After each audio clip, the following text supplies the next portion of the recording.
Good evening भाई। तो ये क्वेश्चन शुरू करते हैं। प्रोबेबिलिटी का क्वेश्चन है कि एक मैले थैले में 5 लाल 4 नीली 3 हरी गेंदें हैं। बिना प्रतिस्थापन के 2 गेंदें निकाली जाती बिना रिप्लेसमेंट के, तो दोनों के नीले होने की संभावना क्या है? फर्स्ट तो बिना रिप्लेसमेंट के मतलब एक निकलती गई तो कम होती गई है ना। तो हमारे पास टोटल कितनी बॉलें हैं? 12 बॉल हैं और नीली से चुनना है, नीली से निकालना है। नीली कितनी है? 4 हैं। तो 4 में से एक बॉल चुनी गई और 12 में से एक निकली गई, ठीक है ना।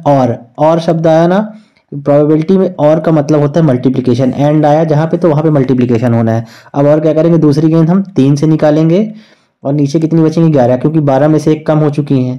टोटल में से नीचे टोटल 12 है, 12 में से एक कम हुई तो 11 बची। और थी कितनी? नीली से चुना जा रहा है तो नीली में से 4 थी, 4 में से एक कम हुई, अब 3 बची। ठीक है, तो हमारा ये आंसर कितना आ जाएगा? 12 कट गया 1/11 आंसर आ गया, ठीक है ना। और अच्छे से लिख देता हूँ, 1/11 आंसर हमारा आ गया। अब आपको समझाता हूँ कैसे आ गया। क्या है, प्रोबेबिलिटी में क्या होता है, जैसे हमारे पास अवेलेबिलिटी 4 है ना, तो ये 4 है अवेलेबिलिटी, जिसमें से हमको कॉम्बिनेशन कितने सेलेक्ट करना है? एक बॉल को चुनना है। तो इसको लिखते हैं 4C1। इसको जब आगे सॉल्व करोगे आप तो ये बन जाता है 4 फैक्टोरियल डिवाइडेड बाई 1 फैक्टोरियल, क्योंकि 1 का सेलेक्ट करना है, और 4 फैक्टोरियल माइनस 1 फैक्टोरियल। ओके, ये हो जाएगा आपका।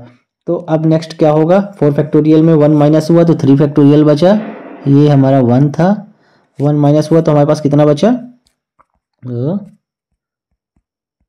1 माइनस हुआ, इसको अच्छे से लिखा, 1 फैक्टोरियल माइनस हुआ तो हमारे पास कितना बचा? 3 फैक्टोरियल हो गया।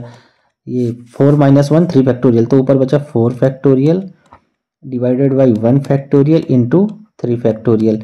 अब आप आगे सॉल्व करोगे तो 4 फैक्टोरियल को 3 से सॉल्व करोगे, डिवाइड करोगे तो 4 ही बचता है। 1 फैक्टोरियल बराबर तो 1 ही होता है। तो ऐसे ही है, तो ये हमारा 4C1 यहाँ पे लिखते, 12C1 लिखते, क्योंकि सी मतलब एक बॉल चुन रहे हैं। तो हमारा सॉल्व करके 4 आता और ये 12 आता। ऐसे ही 3 में से एक बॉल चुनते तो 3 आता, 11 में से एक बॉल निकालते तो 11C1 भी करते तो 11 आता। तो प्लीज़ अगर आपको अच्छा लगा हो तो लाइक और सब्सक्राइब करके जाना। नेक्स्ट में आपको मैं अच्छा यहीं पे बता देता हूँ, जैसे एंड है ना, प्रोबेबिलिटी में अगर एंड का ऑप्शन आया, जैसे एक आपने निकाल लिया बॉल और आगे क्या करेंगे, तो और आया तो मल्टीप्लीकेशन हो गया। अगर यहीं पे पूछता कि एक नीली या एक हरी गेंद होने की क्या प्रायिकता है, तब यहाँ पे प्लस का आता और 3 में से एक निकालते, यहाँ पे 4 में से एक चुनते, ठीक है ना। नेक्स्ट में आपको मैं डिटेल में समझा दूंगा।